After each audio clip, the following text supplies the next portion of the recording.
వందనాలు, మీ అందరికీ వందనాలు. ప్రభు మనకి ఈరోజు ఇస్తున్న వాగ్దానం కీర్తన గ్రంథము 27వ కీర్తన 6వ వచనం. నా శత్రువుల కంటే ఎత్తుగా నా తల ఎత్తబడును.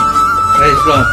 ఈరోజు కీర్తనకారుడైన దావీదు తన జీవితంలో ఒక అనుభవాన్ని మనకు తెలియజేస్తున్నాడు. ఏంటంటే ఆయన చుట్టూ శత్రు సమూహం చుట్టుకుని ఉందంట.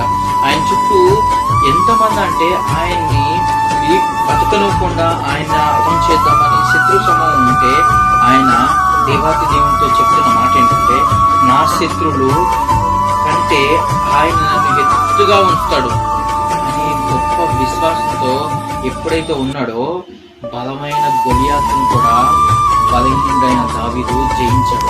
ఈరోజు మనకంటే మన శ్రమ, మనకంటే మన శత్రువు, మనకంటే మన ఇబ్బందులు మనకంటే ఎక్కువగా ఉన్నాయని మనం భయపడుతున్నాం.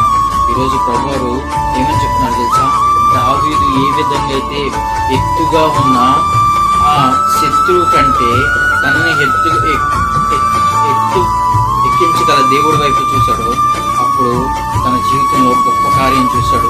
ఈరోజు ప్రభువారు మనకు కూడా తెలియజేస్తున్నాడు. కాబట్టి మనం ఎత్తుగా ఎదగాలంటే దేవాతి దేవుడు ఆయన కృప మనకు చూపించాలి. అట్టి కృప దేవుడు ఈ రోజంతా మన తోడైన గాక.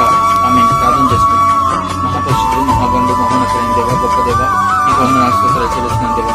ఇప్పుడు వరకు మిమ్మల్ని ఎంతగానో కాక్షపడి క్షేమాన్నిచ్చి భద్రతనిచ్చి దేవా. ఈరోజు నా శత్రువుల కంటే ప్రభా నువ్వు బలంగా నన్ను ఎత్తగల సమర్థుడు అని శక్తిమంతుడు దేవా. అయ్యా నిన్ను ఆశ్రయించడం, మా శత్రువును జయించడానికి సహాయం చేయండి. మా శత్రు యొక్క ప్రభా వాడి కుయుత్తును, వాడి పన్నాగాను మేము ముందుగా గ్రహించి వాడిని జయించే శక్తిని కృపను మాకు దయచేసినందుకు నీకు వందనాలు స్తోత్రాలు.